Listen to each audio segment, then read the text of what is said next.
Well, hello there.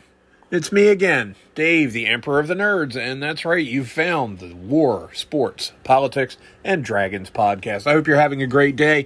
Welcome to episode 20 of season number 1. Today is Monday, March 9th, 2026. As always, you can follow us not just on Spotify, where we began, but on Amazon, Audible, and iHeartRadio as well. I have not worked out the Apple podcast thing. It's kind of an ongoing saga here. Will he get the Apple thing fixed today or not? No, not today, but hopefully soon. Anyway, if you want to help us get better tech, also you can donate through our Patreon page, which I'll mention in a minute, and you can also do it through Cash App and Venmo. Each handle is the same, WSPD Pod. We have a Patreon page for subscribers to get special extra content. Now, War, Sports, Politics, and Dragons is a podcast, but I also am producing, well, I've written a novel, for one thing. That's available chapter by chapter for subscribers on the website. It's called Love's Crucible. The gist of it is about a dude who doesn't get out much, meeting a wonderful woman, and then some stuff happens. And it may or may not end well. I'm not going to tell you, but I can tell you this. Everyone that has beta read it and proofread it and so on and so forth have told me that it's a very good read. It's set in the 1990s here on Maryland's Eastern Shore. It focuses on some dude named Alan, and that's all I'm going to tell you. If you want to read more about it, if you want to find out more, go on to patreon.com/WSP Dragons, and you can find chapter 1 of Love's Crucible, as it's called, available for free, and subsequent chapters are available for subscribers at any level, at the $3, $5.99, $8.99, or $11.99 level. So please check it out today. Try the first chapter. It gives you a little bit of background information and sets you up for when this guy meets what might be his dream girl. So it's not a romance novel. I can tell you that. It does have two people falling for each other, but there's a whole lot more than that involved in it. So please give it a check. And also, when I'm talking about what I've got on the Patreon, I am a nerd. I have been playing role-playing games since 1982, and there is some Dungeons & Dragons stuff and other role-playing game stuff and other gaming in general stuff that will be going up on that website. We've already got some things going on there. I am going to be putting up sheets for characters and adventure ideas and adventures and monsters and spells and feats and skills and abilities and character classes and prestige classes and all kinds of other things will be going up there in time. It's just a matter of getting the bottleneck cleared out. So please give it a shot.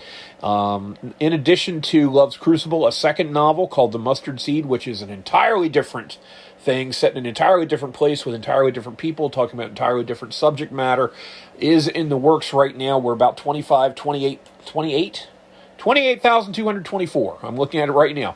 28,224 words into my next novel, and when that's done, we're going to have some people read it through, and we're going to put that up on the Patreon page as well. So you're going to be able, for as little as $3 a month, to read novels, and hopefully they're going to be good ones, because they're about people. Basically, the gist of the first 3 I'm writing are about people being put in strange situations and how they adapt to what happens.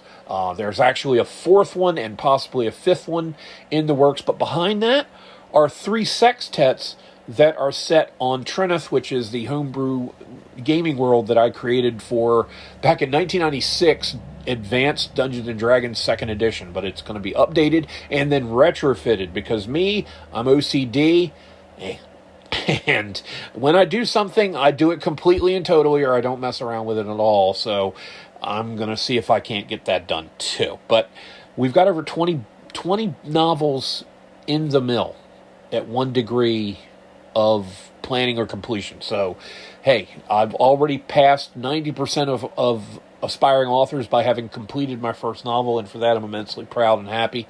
And as always, we dedicate everything that we do here at WSPD to the memory of our daughter, Paige Elizabeth Inslee, who passed away on June 26, 2023. I miss you, Poot.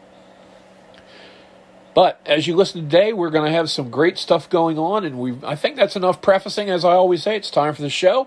And as always, we start with the war aspect of things.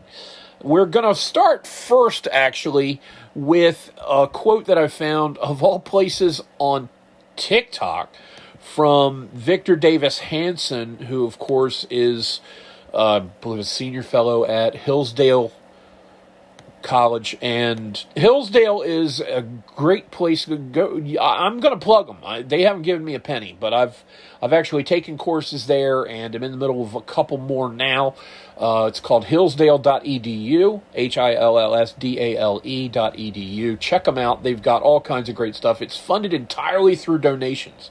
It doesn't receive government money. It doesn't get grants.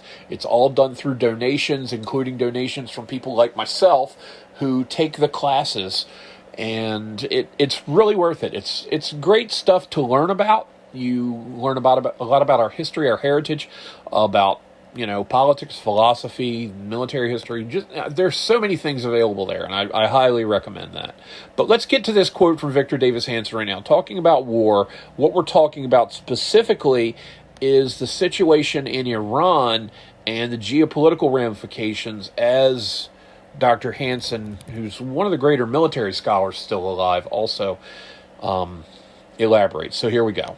Get rid of that regime, all good things happen, because then you have no foreign influence. Or who is supplying the Iranians with all these drones and missiles? North Korea, China, Russia.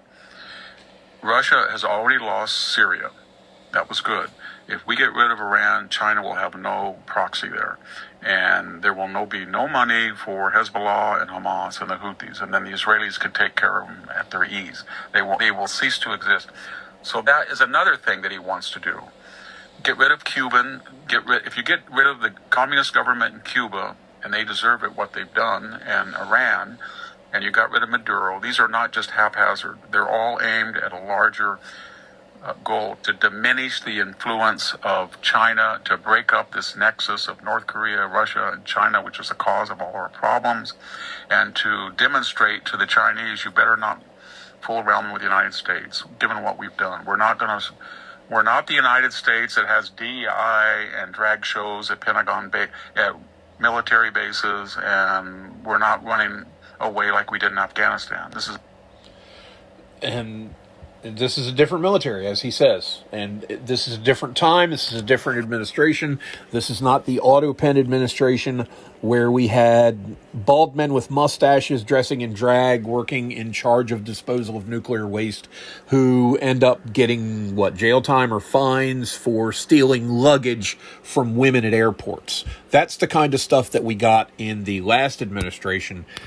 There's a new sheriff in town, and his name is Donald Trump. And if you don't like it, well, you know what? If you don't like it, there's probably a long list of stuff that you don't like. But that's not my problem, and your problem can be solved with a pill, either Prozac or Viagra as appropriate. Now, we're going to go with an Iran update. Let's talk about Mojtaba or not Mojtaba. Whether or not the Khamenei's son is in charge, I keep hearing he's dead, and then I hear that he's been just appointed in charge. I've heard these same two conflicting stories now for about 5 days. So I don't know for sure whether he's in charge or if he's even alive. But let's assume that he's in charge of the IRGC and he's still alive. He's probably got the shelf life of a gallon of milk. And it's up to us to debate whether or not that gallon of milk gets left out on a hot August day in Texas to determine his shelf life. It's all a fog of war thing. We'll find out eventually that he's been eliminated, and that will be a benefit to human society. As I said in the last episode of the podcast, some people do not deserve to be mourned, and the higher-ranking people in the IRGC, and even some of the ones in the lower ranks, some of the goons out there with their AKs and with their other weapons who've been murdering people en masse for decades, okay? When they killed 30,000 people in a 48-hour period a couple of months ago, that wasn't their first massacre. Don't go thinking that the IRGC just woke up in January 2026 and said, hey, let's kill a bunch of people. No, they've been doing that stuff since 1979. They've not just been killing their own citizens, they've been killing other citizens abroad. In particular, they really like killing Americans because they've declared war on us decades ago.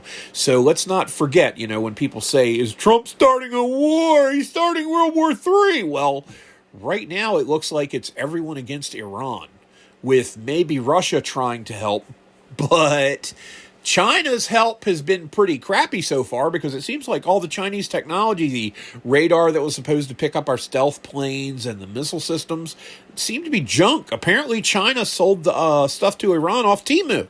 Or actually, Wish.com, I think, is where Iran got a lot of their hardware via China because it doesn't work. It does work, however. The radar sets, I did see one particular radar array being used for someone to hang out their laundry after they washed their clothes so they could put it up to dry on the radar set. So at least that is serving a purpose. I think that's a wonderful thing. But also in other news, pro IRGC accounts are being deplatformed on Twix, which to me, I'm in favor of and opposed to at the same time. I can understand the propaganda aspect of it because, well, okay, let me put it to you in this context. I'm close to a free speech absolutist, but not entirely there yet. I'm trying to be, but I'm still not a fan of yelling fire in a crowded theater. And the people that are posting the propaganda supporting the IRGC, some of it's really, really bad. I pointed out the video of the drone striking an American aircraft carrier a couple podcasts back. And the aircraft carrier that they supposedly, the IRGC, hit with a drone was a carrier that had been decommissioned and scrapped decades ago. But according to the IRGC, basically, they've claimed more kills in terms of warships than we have afloat. So they've really done it. This is the same caliber of garbage that was coming from the Japanese Imperial headquarters in 1944 is what we're hearing right now, that every time there's a battle, they sink our entire fleet. And yet, every time there was a battle in 1942, 43, 44, 45, basically starting in August with our landings on Guadalcanal, every time there was a major battle, they sank our entire fleet, and yet the Americans kept getting closer. They were working our way up the Solomons. Well, they sank their entire fleet. Well, they've taken the Solomons, and now they've landed in the Gilbert Islands. We've sank their entire fleet. And, oh, look, they're hitting the Marshall Islands, which are a little closer. And then we sank their entire fleet again. And they're moving up the coast of New Guinea to retake New Guinea from the Japanese. But the Japanese sank our entire fleet once more. It was repetitive to the point where even the most diehard supporter of the control clique were really starting to doubt things, especially when our B-29s, led by Curtis LeMay, started firebombing Japanese cities and wiping out entire sections of urban areas. I think we wiped out something like 40 to 60% of Japanese urban areas in 4 months in 1945. It got to the point where we were running out of targets. But they kept claiming in their propaganda that they were defeating the Americans. And this is the same kind of stuff a la Baghdad Bob back in 2003 during the Second Gulf War when we went into Iraq to get rid of Saddam Hussein. It's the same exact nonsense. So, I'm kind of glad to see the AI slop being done away with. The problem is people are falling for it. The most notable person in my mind that's fallen for it is former, I think multiple time failed presidential candidate, Dr. Jill Stein.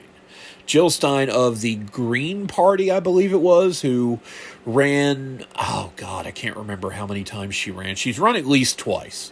Okay, she hasn't run as often as Pat Paulson did, but Pat Paulson was a joke candidate. Jill Stein is just an idiot. And she actually bought into propaganda that claimed that 2,000 members of the U.S. Delta Force had been captured by the IRGC and held hostage. And she says, this is devastating if true. And I'm thinking, you frickin' idiot, it's not true. I don't know if Delta even has 2,000 total people in it. But, Jill Stein, being basically a closeted communist, is what Stalin referred to as a useful idiot. They're good for their purpose of helping turn a country communist, but then once things go communist, they're the first ones put up against the wall. because their purpose no longer exists. They've outlived their utility. So 3% voted for this woman, though, in the last presidential election when she ran. I think it was around 3%, which also mirrors, I don't know if you guys ever look at polls online or take a poll online, but you always see, are you in favor of topic X or opposed? Yes if you're in favor, no if you're opposed. And then there's yes as an option, no as an option, and unsure as an option. And there's always 3% of people who vote unsure. I have a proposition for everyone who ever puts a poll up for the remainder of human history. Don't list unsure. Make people nut up and decide like functioning adults. Okay? You need to choose something. Do I eat the fish or do I eat the steak? I'm unsure. Well, you get nothing then. Okay? Make a choice, put on your big boy underwear, and decide something. Okay? If you don't pick a side on an issue, one's going to be chosen for you, and you probably won't like it. So, to that 3% of you that are voting unsure in all the polls, you'll notice that in every poll that I put up, there is no unsure. There is no uncertain, there is no undecided. There is a definite response available for multiple angles, but you will not see me ever put up a poll that offers unsure or undecided as an option. Because quite honestly, I can't frickin' stand people that don't decide stuff. I have had moments in my life where I have vacillated and been unsure of what to do and felt like an utter idiot because I haven't been able to figure out what to do. So I make a choice, and whether it's right or wrong, at least I chose something. Okay? Because you act, you can accomplish something. And as someone said, a decent plan now is better than the perfect plan later. So go ahead and decide something. All right? So now, as a corollary to what's going on in Iran, oil prices are spiking. Oil prices are going up. Price at the pump is going to get higher. I couldn't imagine living in California right now where communist, incompetent idiot, philanderer Gavin Newsom is, they're shutting down oil refineries in California, and the prices are sky high. I want to say it's $7 a gallon in some places in California. I know it's over $5. Here, it's in the low 3s for now. It'll go up, but I can tell you this right now. It's going to go back down. Unlike when we had the auto pen administration in 2020 that drained our strategic petroleum reserve for not really that much of a measurable effect, and now we don't have it to draw from because at best we can only put in 100,000 barrels a day. It's not designed to be filled up as quickly as it's designed to be emptied. A lot of things are like that, but the SPR, unfortunately, is one of them, and it will take years to fill it back up to the levels of pre-Biden. So when the Democrats complain, well, you have no strategic reserve to draw from, that's because your party drained it for political gain in 2022.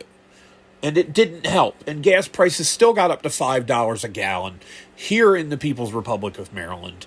And Maryland is just on the low side of average when it comes to gas prices nationwide. But with the incompetent boob Wes Moore in charge, I'm sure we'll have some more gasoline taxes coming our way. So we'll be among the highest soon. Maybe we can get up there with Massachusetts, because I still remember from a 2011 trip to Maine that I made a point, no, my God, don't get gas. Get gas in Massachusetts, yes. I'm actually, when I said Massachusetts just now, I think I meant Connecticut. Because when I was headed up 95 to go to Bangor, Maine for an assignment for a newspaper in 2011, I remember seeing gas prices in Connecticut were absurd. And I didn't really go through New York per se, except going up 95, across the northern tip of Manhattan that way, because I didn't know about taking the Tappan Zee Bridge, taking that route around New York City. So I had to take, the George Washington Bridge, and paid, I think, a $10 toll. And that was in 2011. I'm sure it's higher now, especially with that Kami Mamdani in charge. But gas prices in Maryland are, if one is the cheapest, and 100 is the most expensive, which would be, California. I think Hawaii is up there, but I think California is still higher. Maryland is at like 46. We're not quite the national average. We're a tiny touch below, but give a Democrat a chance, and to every Democrat, every day is April 15th.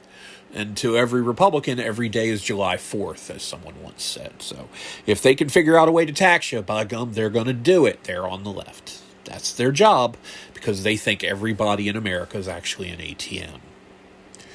You see, that's the thing. It's never been a problem of raising revenue with government. It's always been a spending problem. And the government is basically bribing us with our own money. Quite honestly, I'm surprised more politicians aren't shot. I'm not endorsing it by any means, but I'm really surprised that we Americans have shown the level of restraint that we have shown towards our politicians in the last 250 years. Especially in the last 50 in particular, as they've gone completely off the rails with the spending, because everyone has to have everything handed to them for free, and nobody seems to understand that there still ain't no such thing as a free lunch. Tannstaffel, as they say. But oil prices will be coming back down, and here's why. Okay, let's look at this from a logical perspective. Venezuela. We acted there. Venezuela is one of the larger producers of oil, and as I recall, it has the largest oil reserves on the planet. Something like 323 billion barrels worth of oil in Venezuela. Now, Iran, an oil producer. Well, we're acting there, and prices are spiking as a result because of the Persian Gulf and the Strait of Hormuz in particular. See, the Strait of Hormuz, which on the northern side you have Iran, basically that is the most strategic choke point on the planet. Even the Suez Canal isn't as important as the Strait of Hormuz, because 30 to 35%, I think, of the world's oil goes through the Strait of Hormuz. And because of that, any action that jeopardizes the safety of ships transiting through it can result in a cost increase when it comes to oil futures. Now, here's the thing. Oil futures for a month out, because when you look at oil prices, you go to, say, oilprice.net. It's oil-price.net. What you're looking at is the cost of oil that hasn't even been pulled out of the ground yet. It's futures. And futures markets work based on resources that haven't been extracted. So what you're looking at right now is contracts for about a month hence. So we're looking at early April oil contract prices. But when you look a little longer term and you look at, say, May or June of next year, the forecast a year plus out is that oil will be around $80 a barrel, depending on who you look at. I've seen as low as 72. I've seen 91. So we'll say 80, get close to the middle there. Why would they be forecasting it at being only 80 a barrel in a year if it's 110 today or 96 today or whatever it might be? Because the experts realize that this is not going to be, a 20-year quagmire like we had in Afghanistan. Plus, Afghanistan wasn't really an oil producer. So, there was I can never pronounce this word, concomitant, CONCOMITANT. I cannot pronounce that word, but I can spell it, and I know what it means. But in any event, there was an increase in prices based on tensions in the Middle East going up, and I can remember that when Osama bin Laden was killed, it didn't reflect itself in a decrease in oil prices because, well, we had a Kenyan socialist running the country at that point. So, you're not going to see much in the way of financial relief when you have socialists running the government. But people can't seem to figure that out. They still want to keep basing the economy on envy. 100 million people killed by their governments in the last century, but the response for 47% of the people in this country is, hey, let's let the government handle more stuff. It's just ridiculous. But talking about oil prices and talking about oil supply and where the oil goes, a lot of Venezuelan oil went to China. A lot of Iranian oil went to China. And as I said before, this is part of a plan. And as Dr. Hansen pointed out much more eloquently than I ever could, it's a plan to knock out the underpinnings of that new axis of evil of Russia, China, and North Korea. Okay, if you cut into their oil supplies, now Russia is never going to want for oil. Not as long as they have what's going on down in the Caspian Sea. Not as long as they have, stuff out in Siberia. They're going to be fine for oil.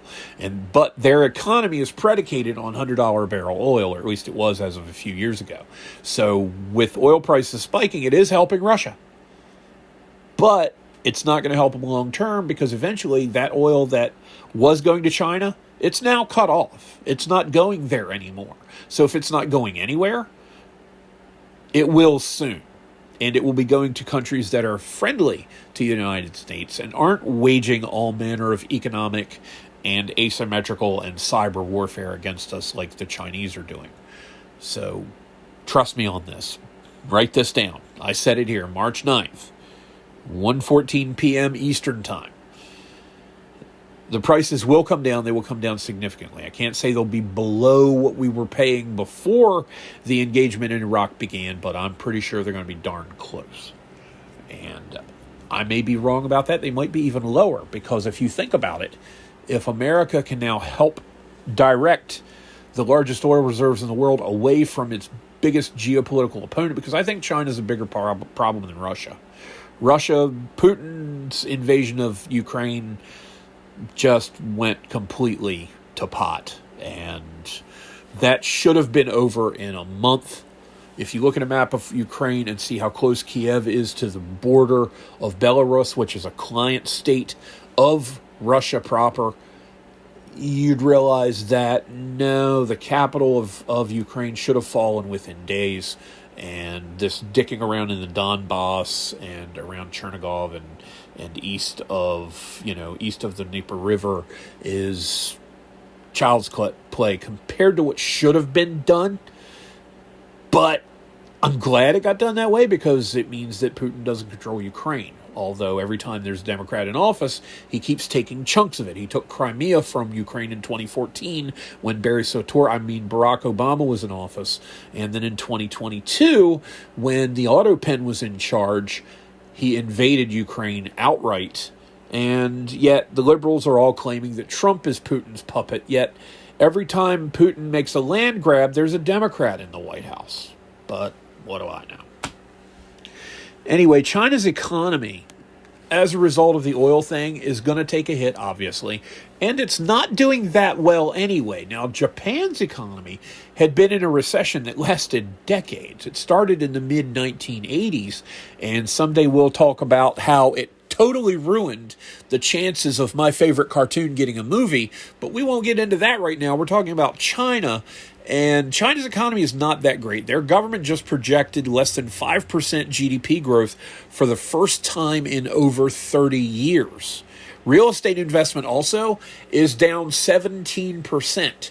There are a number of other indicators that are pointing towards not a recession necessarily in China, but a bit of a downturn.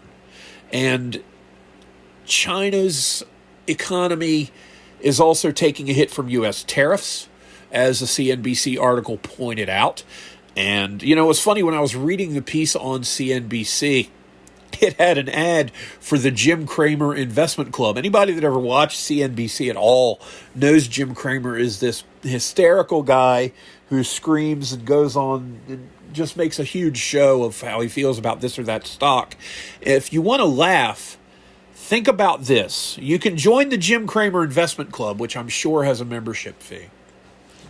Or you can do the exact opposite of everything Jim Cramer says, and you'll actually make more money investing. There's something in the markets called inverse Cramer. Okay, Cramer, inverse Cramer. Look this up, and you will see that inverse Cramer investing actually brings you a greater ROI, a greater return on investment, than following Jim Cramer's advice does. If you do the opposite, you will make scads more money in investing than listening to the guru on CNBC. All right? So when you think about whether or not news channels are there to inform you, Run that through the prism when you're interpreting whether or not that's true. All right, and we're going to wrap up war right now and head over to sports. Jerickson Profar. Oh boy, see what drives me nuts about pro sports sometimes is that when you hear about a problem child, it's the same problem child over and over again. Well, anybody who's ever watched any of the Naked Gun movies remembers from the third one, there's a scene which was 33 and a third, the final insult, where Frank Drebin, played by Leslie Nielsen, says, "I'm going to give him one last chance. And I don't mean one of those Major League Baseball Steve Howe last chances." You know, when it gets to a point where you've become a punchline. Now, Steve Howe, God rest his soul, was a very troubled Major League pitcher who had a drug addiction problem for well over a decade and died in a car crash when his vehicle overturned. But he had been suspended and then reinstated by the major leagues, I think, 7 times. 7 or 8 times. And now we've got, Jerickson Profar, who's from Curacao, which is an island just off the coast of Venezuela, who's an outfielder for the Braves, just got a 162 game, and by the way, that's how many games there are in a major league season, of course, a 162 game suspension for using performance-enhancing drugs. Let me find the story on this real quick, and I can give you a little bit more information. And we're going to talk a little about baseball, and then I've got some football stuff we want to go over, because those are the 2 best sports. All right, so Braves Jerickson Profar suspended 162 games by MLB after second PED offense. This is from Gabe Laquez at USA Today. He upended his career and the Atlanta Braves seasons for a second consecutive year after testing positive for a banned substance, a second offense that will result in a 162-game ban for the 2026 season, MLB announced on March the 3rd. Profar tested positive for exogenous testosterone, MLB said, which is a performance-enhancing subject that has been banned from Olympic competition since 1976. That's 50 years. Oh, God, I can't believe first grade for me was 50 years ago. Oh, wow, we need to change the subject quick. Anyway, and classified as a steroid in the U.S. since 1990, according to the NIH. Profar's 33, and he was entering the first season of a 3-year, $42 million contract when he was suspended March 31st of last year, 4 games into last season, after a positive test for a fertility drug classified as a performance-enhancing substance. He was suspended 80 games and returned July 2nd, hitting 14 homers over the remaining games that were played. Now, there's some math error here. They said he was suspended 4 games into the season for 80 games and then played in 80 more. Well, that makes 164. There's only 162 in a major league season, so maybe somebody needs to double-check their math on that. But anyway, he's going to lose his entire 2026 salary of $15 million. So he's been docked $21 million over 2 seasons because he can't stop cheating. And I got to level with you. That should be it for him. His career should be over. Okay? You've had your chance. You've screwed it up multiple times. You're done. That's just it. Okay? I think 2 and you're through. I don't believe in 3 strikes when it comes to this kind of thing. 3 strikes is what you get when you're batting. If you're not clean enough to take the field, you don't get those 3 strikes. We're going to give you 2. You get to work your way up. Okay? 2 strikes, you're out when it comes to stuff like this. Once, I'm not even a fan of letting it happen once, to be honest. But 2 strikes and you're out, bye. Bye. That's it. Steve Howe shouldn't have been allowed back the 3rd time either. And he continued to pitch after starting, as a rookie in 1980. And then, of course, Game 6 of the 1981 World Series, I think it was, he got the save and was a local hero in L.A. when he was with the Dodgers at that point. Bounced around for a few teams and pitched into the mid-90s and then has been gone for, God, it's been 20 years, I think, since he passed away in the car crash. But 2 and you're through. Period. That's it. 2 and you're through. Moving on to football, got something that's more of a local thing here in Maryland, in particular here on the Eastern Shore. I want to give a shout out to a couple of local high schools because the Maryland Big 33 team has been announced. And there are 2 guys from our local area, which this area basically, the 8 counties that constitute the true Eastern Shore, which is everything south of the C&D Canal, basically from Kent County, Maryland, all the way down to Worcester County, Maryland. That's the east. That's the true Eastern Shore. Cecil County, sorry, you're not Eastern Shore. No. Nope. You're on the wrong side of the C&D Canal, most of you. But anyway, 2 local high schools, both of them in Salisbury, which is the biggest town on the Eastern Shore.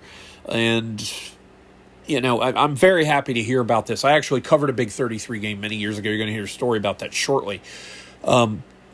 Tavian DeShiel, who is a 5'11", 160-pound senior.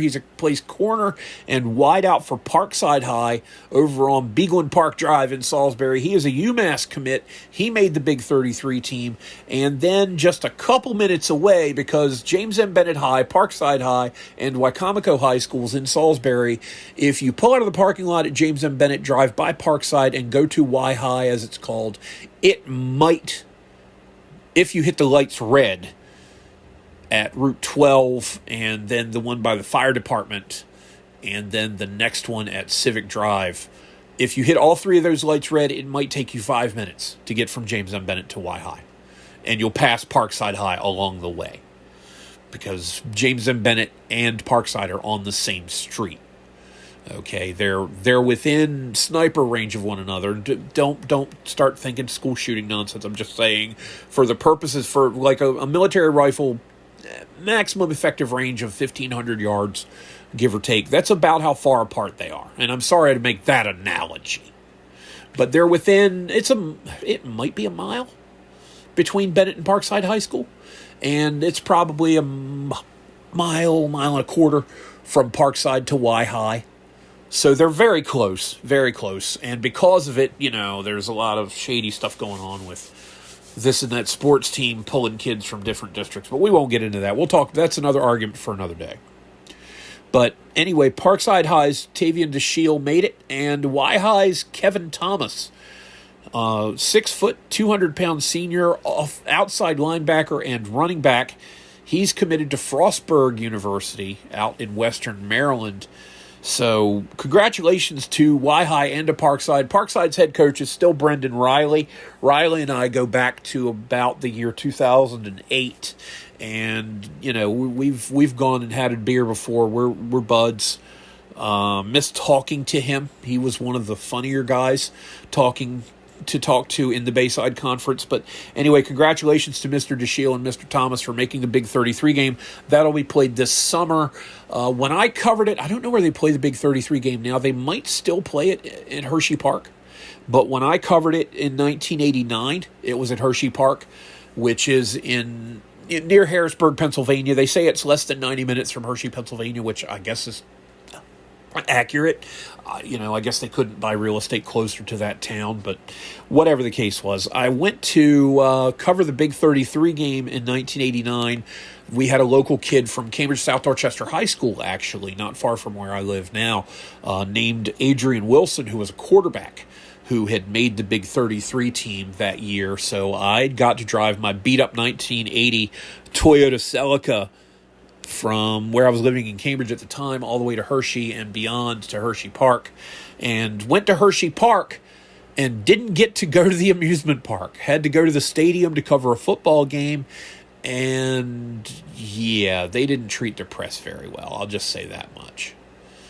Okay, I got a cheese sandwich and a glass of water in the press trailer. They really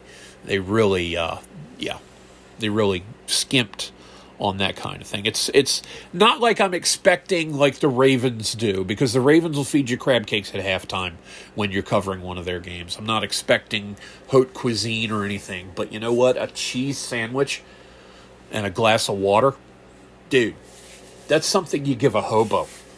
All right, I'm here giving you ink. I'm publicizing your amusement park. Scratch my back. I'm not asking for the world. I'm just asking for a Coke and a hot dog here. All right? But hey, the local Little League teams were great about that kind of thing, by the way. They always took good care of you, and I really did appreciate that because we were broke. Raising 3 kids, 2 of which had special needs, anything that cut grocery costs was great. And sometimes I counted on the concession stand hot dog and sodas covering my meals when I was out covering baseball in the summertime. So again, thanks to all the local Little Leagues. And let me name them right now. Let's see. You got Tri-City, South Carolina, North Carolina, or Caroline North, Denton, Easton, Home Run Baker, Queen Anne's County, Kent County. The folks all around there were very good. Also, now that's District 6. District 8, which was Salisbury and Point South, you had all the different Little League systems there that are too numerous to name them. Everybody there, the district admins for Little League, they were all great people. But anyway, yeah. Crappy concessions at the Big 33 at Hershey Park in 1989. And Adrian Wilson played. He didn't get a lot of playing time. He was from a small school on the Eastern Shore, and the Eastern Shore is the stepchild of Maryland. It's always been treated like dirt by people on the Western Shore, but whatever. Just remember us when you want to come over here to pay $9 for an order of French fries, or you want to get the actual good crab cakes, not the junk that they sell you in Baltimore that's all full of filler. But, what do you expect? Like I said, I call them Baltimoreans for a reason. Anyway, the year before I went was 1988, and Cambridge had a player that went to the Big 33 game that year as well. His name was Kelly Carey, but he had the misfortune of having to try to defend against someone named Rocket Ismail, and I mentioned him, I think, in the last podcast. Rocket Ismail ended up becoming a NFL star who played for, among other teams, the Dallas Cowboys. And, of course, I'm a Cowboys fan, so loved having Rocket on the team, although we didn't win the big game with him on it. And nobody could defend Rocket Ismail. He was just too good a player. So I got to see the 1989 game, which was fun to watch. And as a matter of fact, that was the first football game I covered.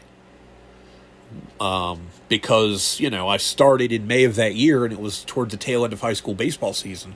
And baseball and football are in the wrong seasons, by the way, at the high school level. As my friend Dan Mangum, who used to coach at Colonel Richardson High School in Federalsburg, Maryland, has said, and I wrote an article about this, by the way, football and baseball need to switch the seasons. And we'll get into that some other time, but suffice to say, it would cut down on injuries. It would help the players in a number of ways, but some traditions you're not going to break. And unfortunately, that's one of them. One more football piece. There is talk, and I'm reading, out-of-date stuff and stuff that's not been properly updated. But basically, Lamar Jackson, quarterback for the Baltimore Ravens, there is talk of extending his contract, restructuring it.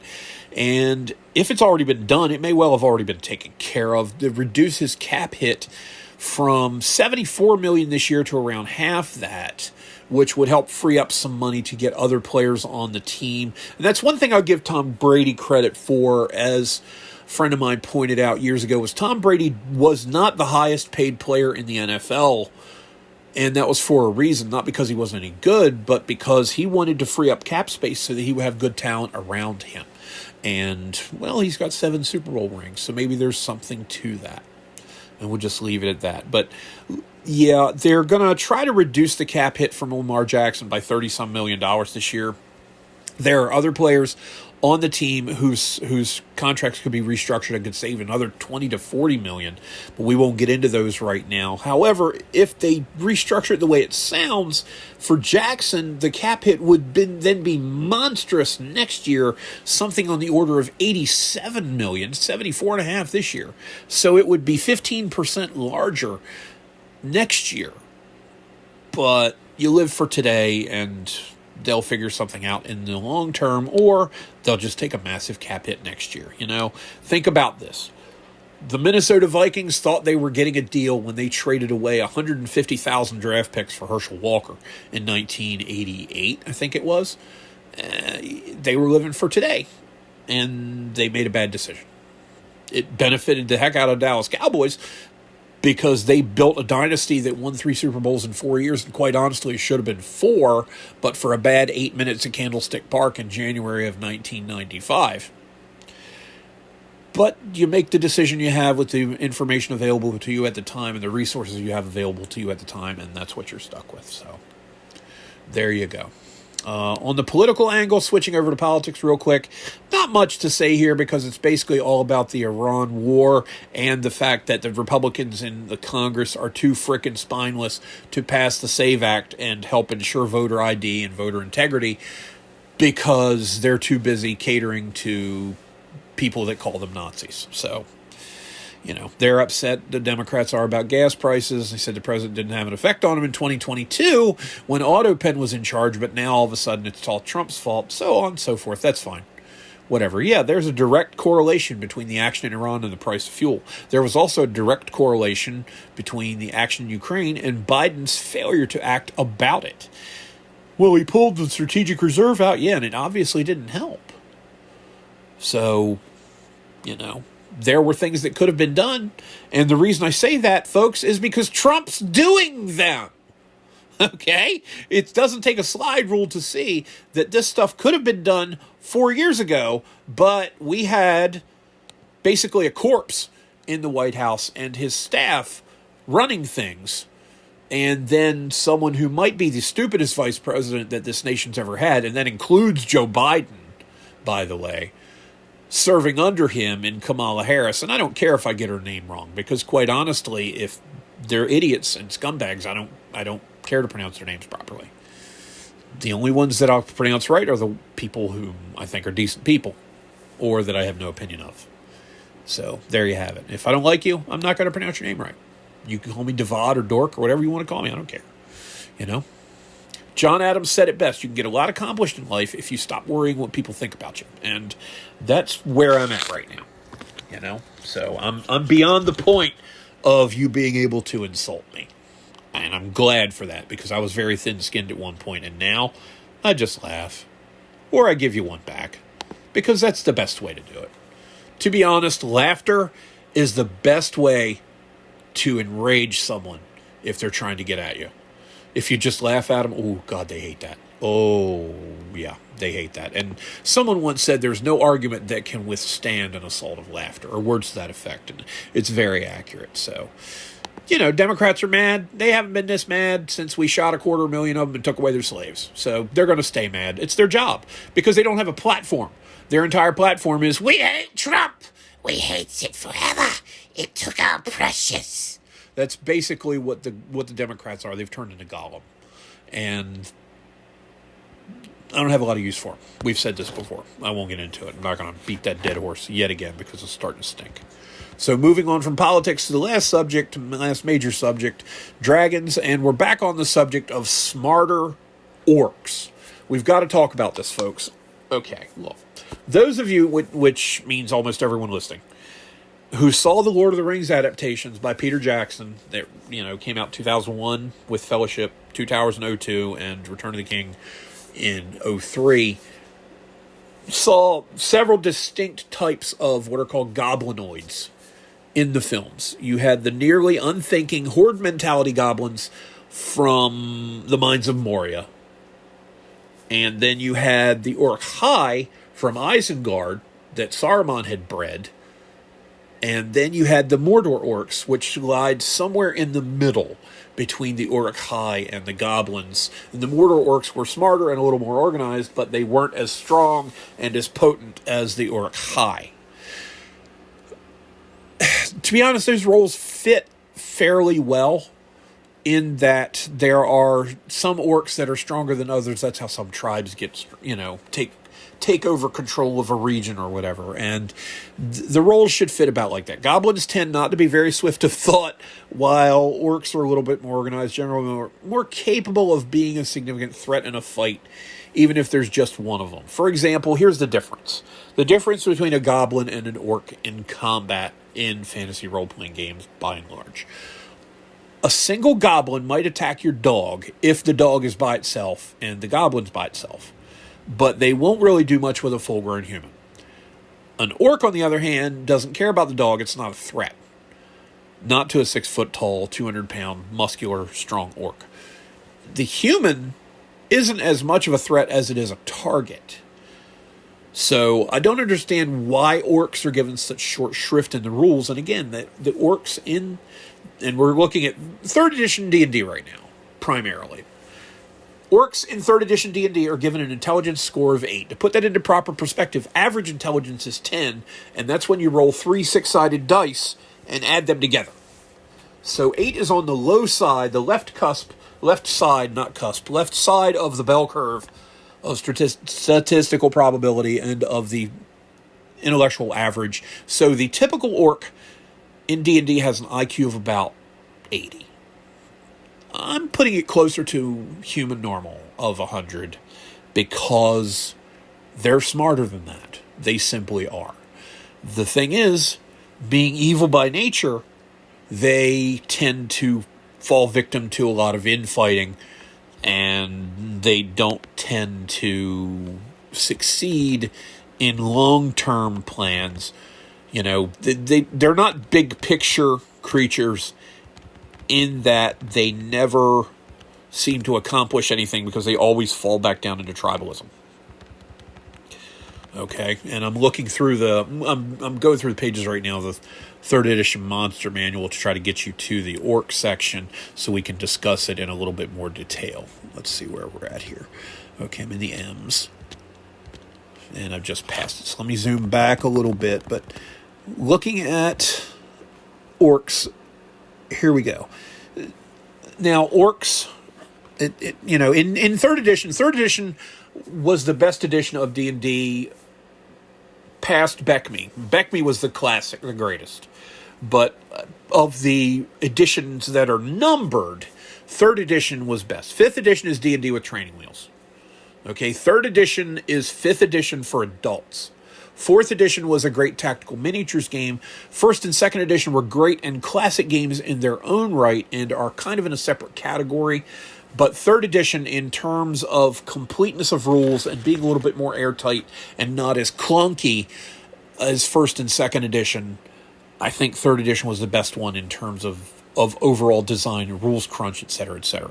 Now, an average orc has strength 17, which is incredibly high. It only goes to 18 on the regular scale. Dexterity 11, which is average. Constitution of 12, which is slightly above average. I get a 1-point bonus to hit points every level or every hit die. Int of 8, okay, intelligence of just 8, wisdom of only 7, and charisma of 6. Now, the charisma, objectively, orcs are ugly by human standards, and they're disagreeable people. So the charisma score is accurate. I think the wisdom could be 8 and the intelligence could be 10. Yeah, they don't think things through. That's the wisdom aspect, but their capability to learn and their ability to do certain things is higher. And like I said before, one of their racial skills, one of their racial skills is a skill that requires intelligence as its primary statistic. And it's was it survival, I think. You don't have a skill that's inherently a specialty of your race that you suck at. I've said this before. So orcs have an intelligence of 10, and we're going to see what happens when we start getting into the nuts and bolts of my personal campaign world, the world of Trinith, when we talk about just what that entails when one of the smart orcs gets them organized.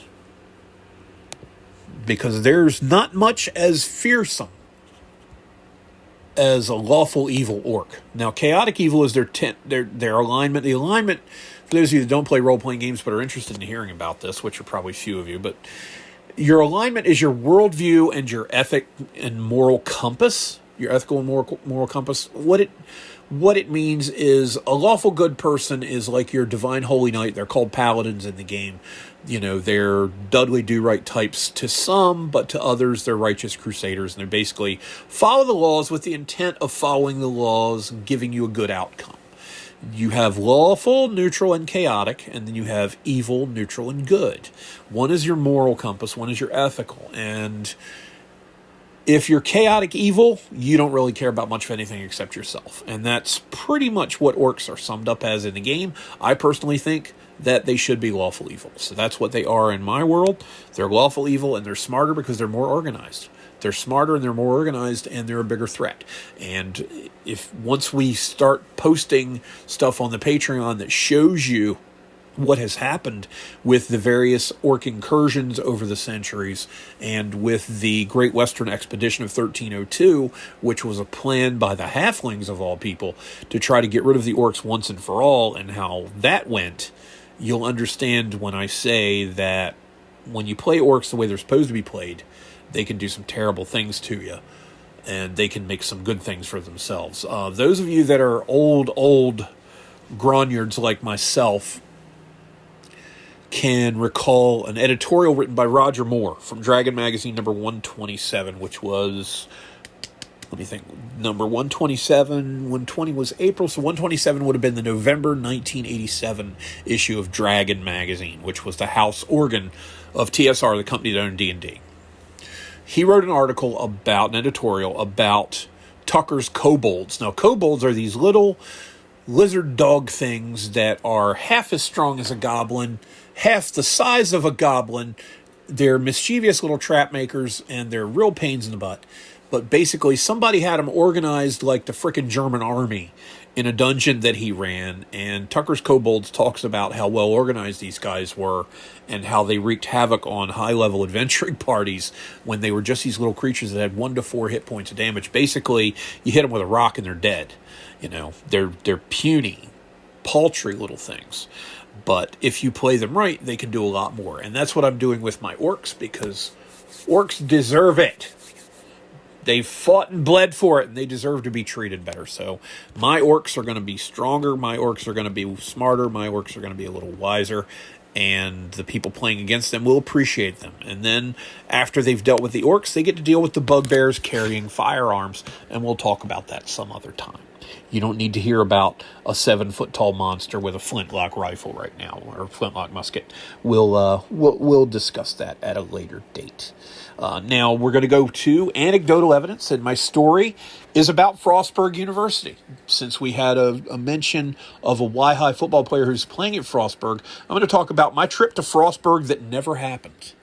This takes us back to around 2015, and I was planning on a Saturday, one particular Saturday during football season of 2015, to go to Frostburg University because there were 2 local kids playing on the Frostburg team. My plan was to go there for the game and meet the kids, talk to them, interview them, take some photos of the game, so on and so forth, write a big feature on them about what it's like playing in college versus what it's like playing in high school, because I covered primarily high school.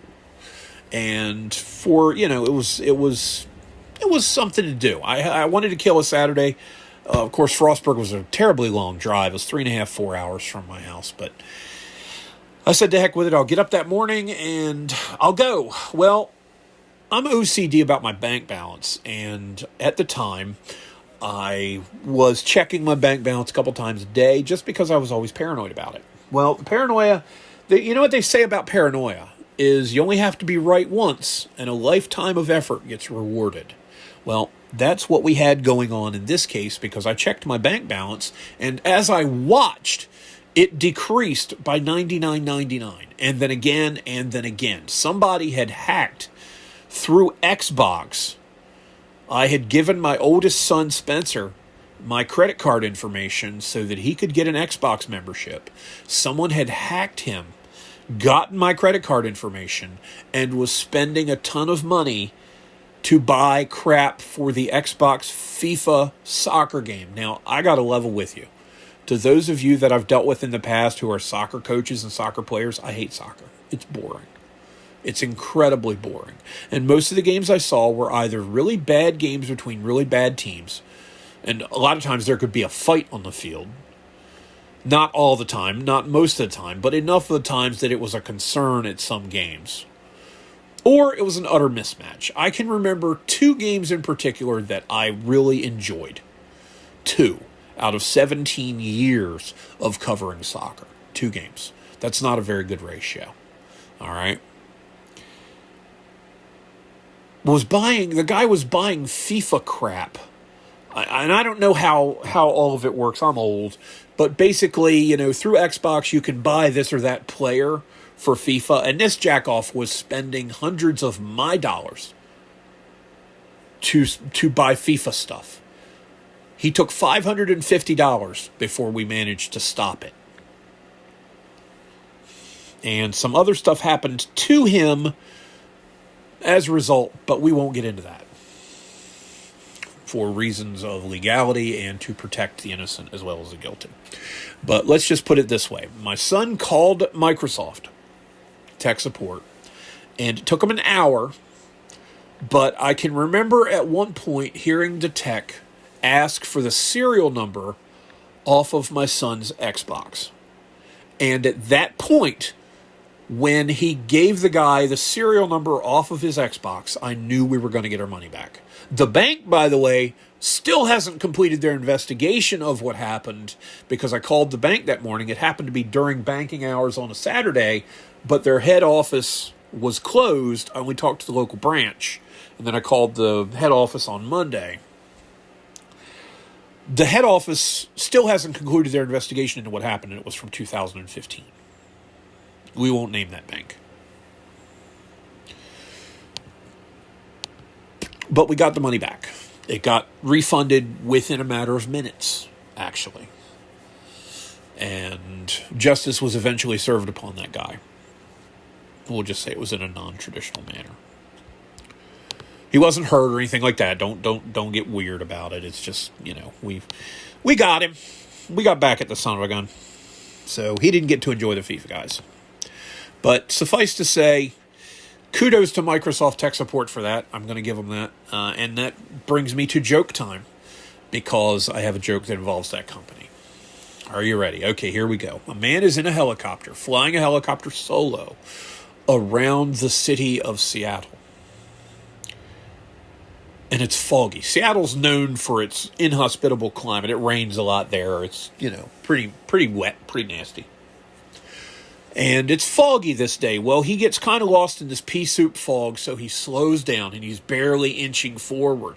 And before he realizes it, he's right almost on top of an office building, and he's about to crash into this office building, and he stops. He manages to get the plane to stop before it hits the office building and kills him. And as he looks, there's a dude sitting at a desk who turns and looks at him wide-eyed, because, he would have been the collateral damage from the crash. And they look at each other for a second. Because, at this point, the helicopter pilot is utterly lost in the fog. He doesn't know where the heck he is. So he manages to pull out a notepad, and on the notepad, he writes with a magic marker, and then holds it up to the windscreen of the cockpit. Holds it up to the windshield. Where am I? Well, the guy reads it. He grabs a marker and a piece of paper and writes something down, furiously scribbling, and then holds that up to his window, and it says, "You're in a helicopter." Well, at that point, the guy knew exactly where he was and found his way home rather quickly. Where was he, you ask? He was hovering next to the Microsoft Technical Support building, because the answer, while technically correct, was functionally useless. And only you IT guys will get that joke, but I know one who's probably listening who understands that joke right now. So, John, I hope you enjoyed that joke. That one was for you, buddy. Now, we're going to move on. Final thought, daylight savings time. Okay? The picture that I've put with this podcast is a meme I made myself, and I honestly think it's a pretty good daggone meme, but it hasn't gotten any likes on Twix yet, and I'm really upset with that. I really am. You guys don't know a banger when you see one. But daylight savings time, let's put it this way, is, what's the word I'm looking for? Stupid. It's stupid. Okay? Stop screwing with the clocks. Go back to regular standard time, like the adults used to do before, whenever this began. I want to say it was in the 70s. Maybe it was the Nixon administration, I want to say. I'm probably wrong there. But daylight savings time is ridiculous.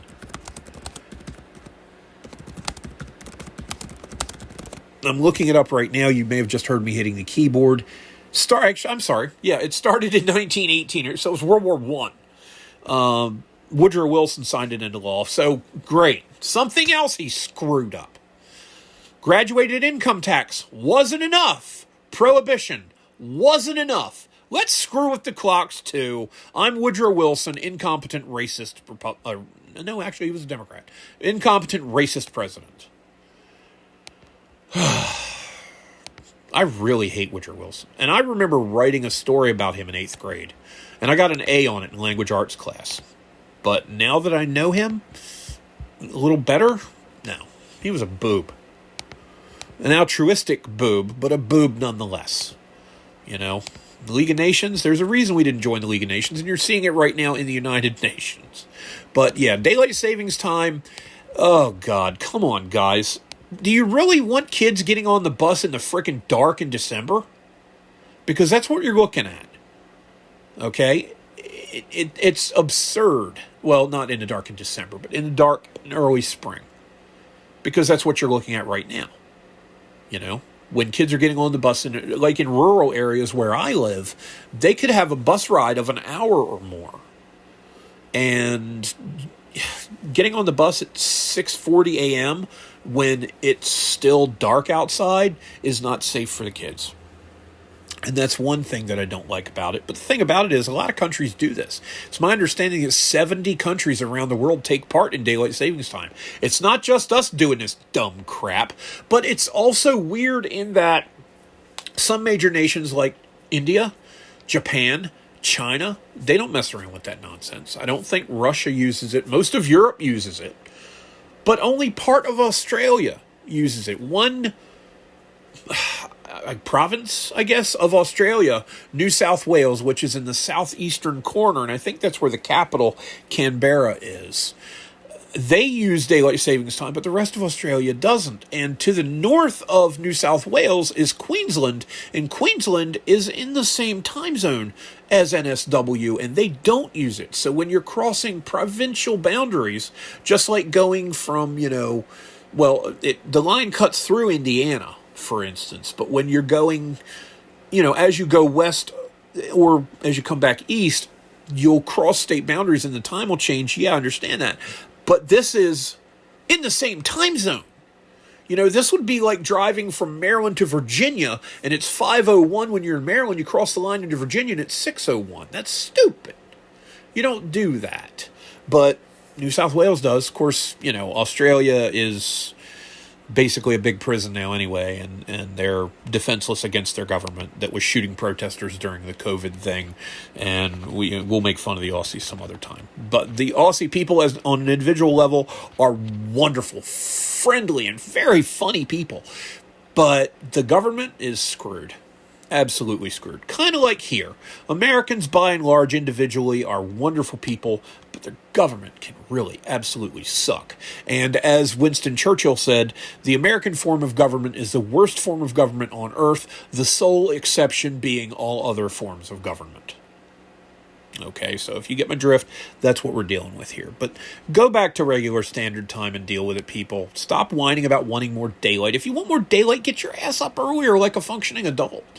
Okay? Some woman on Twix the other day was talking about, but we get an extra hour of daylight. No, you don't. You've just changed the times on the clock at which we have daylight. It doesn't make the day any longer. If it made the day any longer, it wouldn't be darker later in the morning. But some people can't seem to wrap their brains around that. So they think that because it's sunny at 8 p.m., that the daylight is longer when it's dark at 8 a.m. It just, it doesn't work that way. But whatever. Some people you just can't reach. And as Ron White said, you can't fix stupid. But remember, folks, we're going to wrap it up now. Follow us on Twitter. We are at the WSPD Podcast. Our TikTok, it's all one big long word, WSP Dragons, which isn't that long. It's only 10 characters. But you can help sponsor us through our Patreon page. It's patreon.com/WSP Dragons.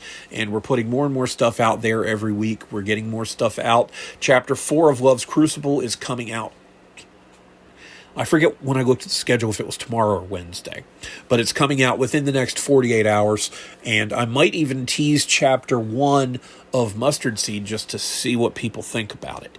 But you can also help us upgrade our equipment and pay the electric bill via Cash App and Venmo at both. It's WSPD Pod.